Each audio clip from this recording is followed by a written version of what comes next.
अस्सलाम वालेकुम। तमाम स्टूडेंट्स को MKF में खुशामदीद कहते हैं। लास्ट वीडियो के अंदर हमने बात की थी सीक्वेंस के बारे में। आज हम डिस्कस करने वाले हैं convergent and divergent of sequence. सबसे पहले बात करते हैं कन्वर्जेंट सीक्वेंस की। किस तरह का सीक्वेंस कन्वर्जेंट सीक्वेंस होता है?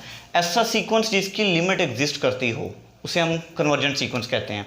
फर्ज करें कि हमारे पास एक सीक्वेंस है A1 A2 A3 so on, आगे चलते जा रहे हैं। तो ये सीक्वेंस की फर्स्ट टर्म है, ये सेकंड टर्म है, ये थर्ड टर्म है, आगे फोर्थ टर्म होगी, फिर फिफ्थ टर्म होगी। वो कह रहा है कि जैसे जैसे हम बढ़ते जा रहे हैं हम इन्फिनिटी तक जा रहे हैं। ये फर्स्ट है, ये सेकंड है, ये थर्ड है। हम इन्फिनिटी को अप्रोच जैसे जैसे कर रहे हैं तो हम एक नंबर L के करीब आते जा रहे हैं। जैसे जैसे आगे बढ़ते जा रहे हैं ना तो एक नंबर L के करीब आते जा रहे हैं। इसका मतलब क्या हुआ कि ये वाला सीक्वेंस कन्वर्ज कर रहा है। किसको कन्वर्ज कर रहा है? L को। ये इसको अप्रोच कर रहा है, इसके पास जा रहा है। तो इसका मतलब ये हुआ कि इसकी जो लिमिट है वो एग्जिस्ट करती है क्योंकि ये L को अप्रोच कर रहा है। तो हम इसको ऐसे लिखेंगे limit an approaches to infinity, यानी कि an से क्या मुराद है? यहाँ पे जैसे लिखा था 1 2 3 उसकी जगह पे मैंने n लिख दिया और बता दिया n इन्फिनिटी को अप्रोच कर रहा है। मीन्स के 1 2 3 अप्रोच कर रहा है, मीन्स के बढ़ता जा रहा है n और इन्फिनिटी की तरफ जा रहा है ये बार। और ये किसके इक्वल है? आएगा L के।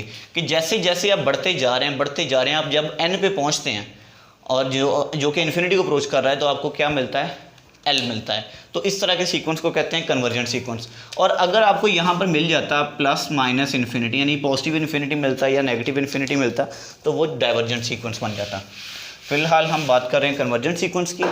इसकी दो डेफिनेशन हैं, हम दोनों के बारे में बात करेंगे। एक जो सिंपल है सबसे पहले उस पर बात करते हैं। अ सीक्वेंस an हमने कोई सीक्वेंस ले लिया, is said to be convergent if its nth term of sequence tends to a number L as n approaches to infinity, implies limit n approaches to infinity an is equal to L। एक sequence convergent कब होगा? अगर उसकी nth term, जैसे मैंने अभी पहले बात किया ना कि वो सीक्वेंस A1 उसकी जो टर्म्स हैं A2 A3, जैसे जैसे वो इन्फिनिटी को अप्रोच कर रहा है, इन्फिनिटी की तरफ जा रहा है, तो हम एक नंबर L के करीब आते जा रहे हैं। अब ये बात वही है, ज़रा ध्यान से समझना है।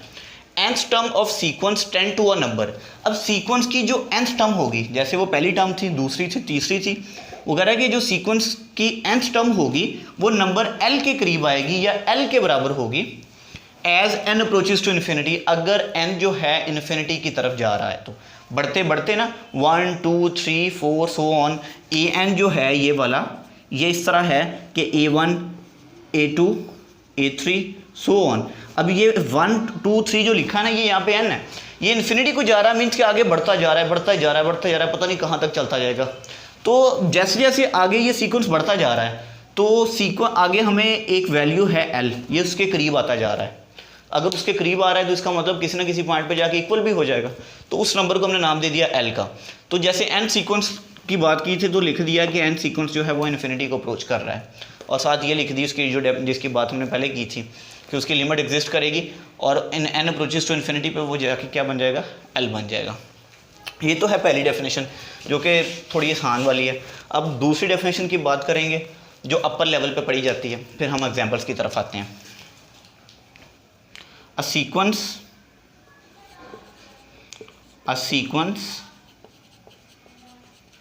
an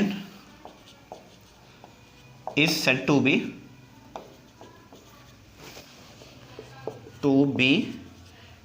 convergent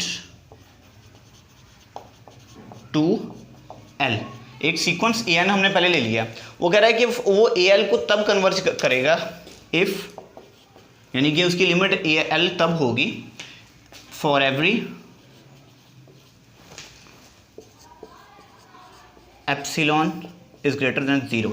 अब सबसे पहले ये समझ लीजिए फॉर एवरी से क्या मुराद है। For every epsilon is greater than से मतलब ये है कि हर एप्सिलॉन के लिए, हर एप्सिलॉन जो कि 0 से ग्रेटर है उसके लिए हम बात कर रहे हैं। बात क्या कर रहे हैं वो आगे हम डिस्कस करते हैं। यानी कि एप्सिलॉन जो है एक छोटा से छोटा रियल नंबर भी हो सकता है, एक बड़ा भी हो सकता है। मीन्स के 0.0001 भी हो सकता है और ये 1 भी हो सकता है, 5 भी हो सकता है, कुछ भी हो सकता है, लेकिन ये 0 से बड़ा है। तमाम एप्सिलॉन के लिए जो कि 0 से बड़े हैं, then there exist a number, then there exists a positive number, positive integers, positive integer n such that an minus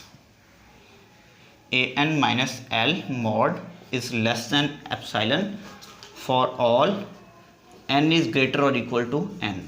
अब यहाँ तक मैं आपको बता चुका हूँ for every epsilon is greater than 0। वो कह रहा है कि उसके फिर क्या होगा, एक पॉजिटिव इंटीजर होगा कोई भी n सच दैट। अब ये लिखने का मकसद क्या है, इसका यहाँ पे रोल क्या है, उस पर बात करते हैं।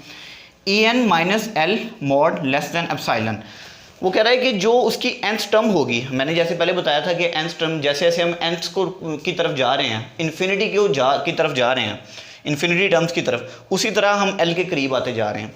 वो कह रहा है कि जो nth टर्म है उसका L के साथ डिफरेंस निकालें तो वो बिल्कुल छोटा सा हो, और वो जब डिफरेंस निकालें तो वो किसी एप्सिलॉन से छोटा हो। मीन्स कि एक इतनी वैल्यू जो है ना इससे भी छोटा हो। एप्सिलॉन के हम फर्ज कर लेते हैं कि 0.001 है, तो इन दोनों का जो डिफरेंस है वो इससे भी छोटा हो। इसका मतलब क्या हुआ कि या तो ये दोनों एक दूसरे के बहुत करीब हैं या ये दोनों एक दूसरे के बिल्कुल पास हैं या एक साथ हैं। इनका डिफरेंस यानी कि 0 आ जाएगा। यानी वैसे बता रहा हूँ कि या तो बिल्कुल करीब हैं या ये बिल्कुल पास हैं। एप्सिलॉन की वैल्यू अगर छोटी से छोटी वैल्यू से ये वाला डिफरेंस जो है बड़ा है, ये जो छोटी से छोटी वैल्यू है एप्सिलॉन की, ये बड़ी है किससे, इस डिफरेंस से।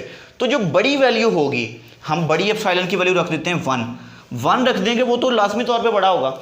इसलिए उन्होंने कहा था for every epsilon is greater than 0, यानी कि हर एप्सिलॉन के लिए जो कि 0 से बड़ा हो उस पर ये वाली कंडीशन होल्ड होनी चाहिए। यानी कि छोटे से छोटा एप्सिलॉन चाहे रखें आप या बड़ा रखें, आंसर जो भी है, जो भी वैल्यू आप यहाँ पे लिखेंगे वो इससे बड़ी होनी चाहिए। ठीक है, और यहाँ पे लिखा है for all n is greater और इक्वल टू n, जो nth टर्म है वो उस पर ये कंडीशन होनी चाहिए। यानी कि n एक पॉजिटिव इंटीजर है, और यानी कि यहाँ पर नेगेटिव टर्म नहीं आएगी, a-1 या -2 नहीं आएगी। अगर पॉजिटिव इंटीजर है तो ये क्या होगा, यहाँ पर आएगा 1 2 3, यानी n टर्म्स है ना, तो a1 a2 a3 इस तरह करके आएगा। पॉजिटिव इंटीजर्स के लिए ही सिर्फ ये आएगा। तो ये हमारे पास इसकी क्या है, सेकंड डेफिनेशन है। और इसी को आप ऐसे लिख सकते हैं जैसे मैंने पहले लिखा था, limit n approaches to infinity an is equal to l, इस तरह लिख सकते हैं इसको। अब हम बात करते हैं एग्जाम्पल्स के बारे में।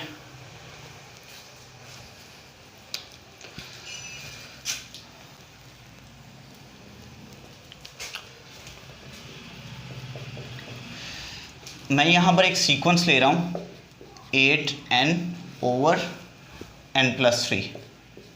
चेक करना है कि ये कन्वर्जेंट है या नहीं। मैं जो भी एग्जांपल्स लूँगा वो इस डेफिनेशन के अकॉर्डिंगली होगी, इसके लिहाज से नहीं होगी। अगर आपको इसके लिहाज से भी कोई चाहिए एग्जांपल्स तो आप मुझसे कांटेक्ट करें ताकि मैं दोबारा से वीडियो बना सकूं, क्योंकि ये थोड़ा सा ये अपर लेवल पे आ जाती हैं ये चीज़ें, और ये थोड़ी सी मुश्किल भी होती हैं इस मेथड से इनकी कन्वर्जेंट चेक करना। तो ज़्यादातर BSc के अंदर इस तरह की टर्म्स को हम इस तरह की सीक्वेंस की लिमिट कैलकुलेट करते हैं या उनकी कन्वर्जेंट चेक करते हैं, तो मैं भी इन्हीं की चेक करने वाला हूँ। तो हम क्या करेंगे, जैसे n approaches to infinity an था, हम यहाँ पे लिमिट अप्लाई करवा देंगे दोनों तरफ। इधर भी लिमिट अप्लाई करवा दें, इधर भी लिमिट अप्लाई करवा दें।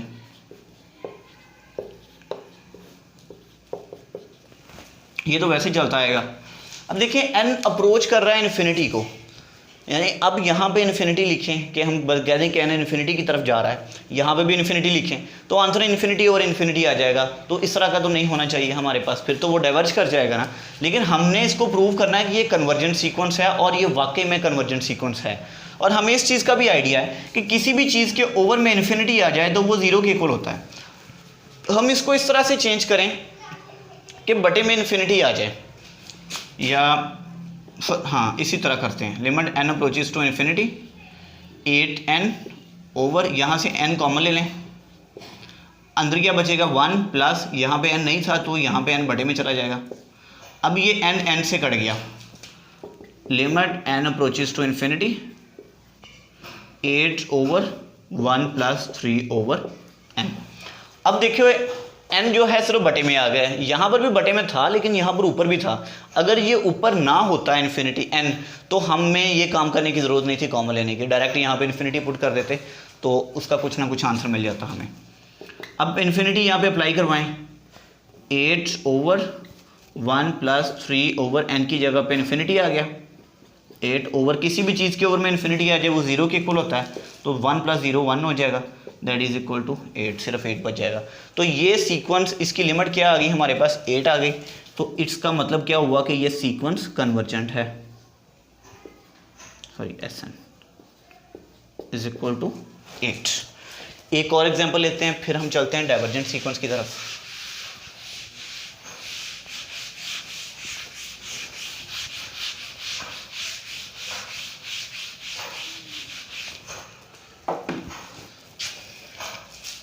मैं यहाँ पे एक सीक्वेंस ले रहा हूँ 6n square over n plus 1 into n plus 2। तो इस पे भी लिमिट अप्लाई करवाएं इसकी कन्वर्जन चेक करने के लिए।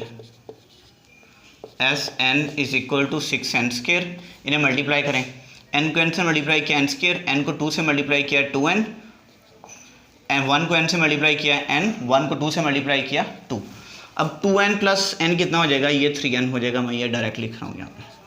ओके, अब इसकी कन्वर्जेंट हमने चेक करनी है। अब देखो सबसे बड़ा मसला क्या आ रहा है कि बटे में भी जो है वो आ रहा है, ये वाला ऊपर आ रहा है n स्क्वेयर। मेन जो इशू है हमारा कि हम यहाँ पे इन्फिनिटी पुट करेंगे तो वो तो पूरा का पूरा इन्फिनिटी हो जाएगा, अनडिफाइंड हो जाएगा सारा का सारा। तो हमने ये ऊपर जो है ना ये n स्क्वेयर ख़त्म करना है ताकि इन्फिनिटी ना आए उसकी जगह पे। तो किस तरह ख़त्म किया जा सकता है, अगर नीचे भी हम इस तरह का n स्क्वेयर बना दें कि वो इस n स्क्वेयर को कैंसिल कर दें, तो फिर क्या होगा कि ऊपर वाला n स्क्वेयर ख़त्म हो जाएगा। हम क्या करते हैं, नीचे से n स्क्वेयर कॉमन ले लेते हैं, यहाँ पे n स्क्वेयर था पूरा आ गया बाहर, 1 रह गया, यहाँ पे 3n था, n तो बाहर निकाल लिया, एक n रह गया वो बटे में चला गया। या मैं ये यहाँ पे समझा देता हूँ कि ये मैं कैसे करता हूँ। 2 n स्क्वेयर कॉमन ले रहे हैं लेकिन हमारे पास वो था नहीं, हमने मल्टीप्लाई भी कर दिया और डिवाइड भी कर दिया। जो मल्टीप्लाई किया है वो बाहर आ गया, जो डिवाइड किया वो वैसे का वैसा लिखा रहा। तो इस पर लिमिट भी है साथ, यहाँ पे ये भी लिखें, n approaches to infinity, n approaches to infinity, ये n स्क्वेयर से कैंसिल। तो अब लिमिट पुट कर दें बाकियों की जगह पे, 6 over 1 plus 3 over infinity plus 2 over infinity का स्क्वायर इन्फिनिटी होता है,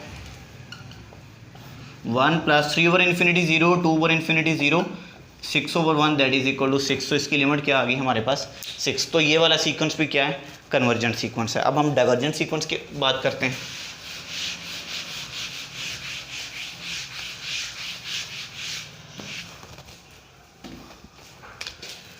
डाइवर्जेंट इसी तरह लिख देते हैं इसको,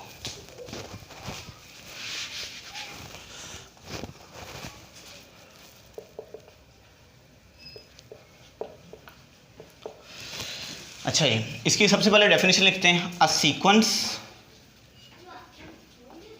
an is said to be divergent sequence if its nth term of sequence tends to positive or negative infinity as n approaches to infinity, implies limit n approaches to infinity an is equal to positive और negative infinity. यानी कि एक sequence divergent कब होगा, अगर हम उस sequence की nth टर्म चेक करें या nth टर्म की तरफ जाएं और हमें क्या मिले, या पॉजिटिव इन्फिनिटी मिले या नेगेटिव इन्फिनिटी मिल रहा हो, और जो n है ये इन्फिनिटी को अप्रोच कर रहा हो, यानी कि आप इन्फिनिटी की तरफ बढ़ते जा रहे हैं, a1 a2 so on, infinity की तरफ बढ़ते जा रहे हैं, first term second term third term fourth term fifth term so on, आप इन्फिनिटी टर्म्स की तरफ जा रहे हैं, तो आपको आगे कोई टर्म नहीं मिल रही, यानी कि आप किसी को अप्रोच नहीं कर रहे, आप इन्फिनिटी के, आपका जो सीक्वेंस की जो लिमिट है वो भी इन्फिनिटी की तरफ जा रही है, तब आपका जो सीक्वेंस है वो डाइवर्जेंट सीक्वेंस कहलाएगा। इसकी एक एग्जांपल लेते हैं। मैं यहाँ पे सीक्वेंस लिख रहा हूँ जी, एक n, सिंपल। इसकी लिमिट कैलकुलेट करें।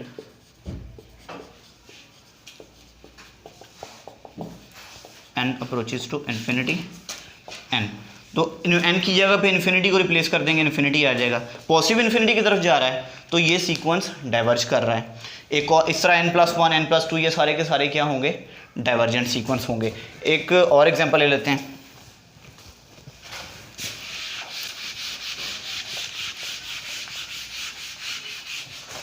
जैसे अभी हमने एक एग्जांपल ली थी 6n वाली, उसके अंदर हमने ऊपर लिखा था 6n स्क्वायर, यहाँ पे 6n स्क्वायर नहीं लिखते, हम लिख देते हैं जी 6n लिख देते हैं, सॉरी 6n स्क्वायर लिख देते हैं, नीचे वाला हम स्क्वायर वाला नहीं लेते, हमने लेते हैं जी n+1, ये सीक्वेंस। इसकी लिमिट कैलकुलेट करें, Sn = अब आप जो मर्जी कर लें, ऊपर से n ख़त्म नहीं कर पाएंगे। क्यों नहीं ख़त्म कर पाएंगे, नीचे से अगर हम एक n कॉमन ले भी लेते हैं तो एक n से कट जाएगा, तो एक n तो फिर भी बच जाएगा ना ऊपर, उसकी जगह पे इन्फिनिटी लिखेंगे, फिर से आंसर क्या आ जाएगा, इन्फिनिटी आ जाएगा। तो ये सीक्वेंस भी क्या हो जाएगा, डाइवर्ज कर जाएगा। तो ये बहुत ही आसान क्वेश्चंस हैं, इसी तरह के आप भी इसी मेथड से कर सकते हैं। तो जैसे कि मैंने बताया है कि जो दूसरी डेफिनेशंस हैं उसकी अगर आपको एग्जांपल्स चाहिए हों तो आप लाजमी तौर पे मुझसे रब्ता कीजिएगा।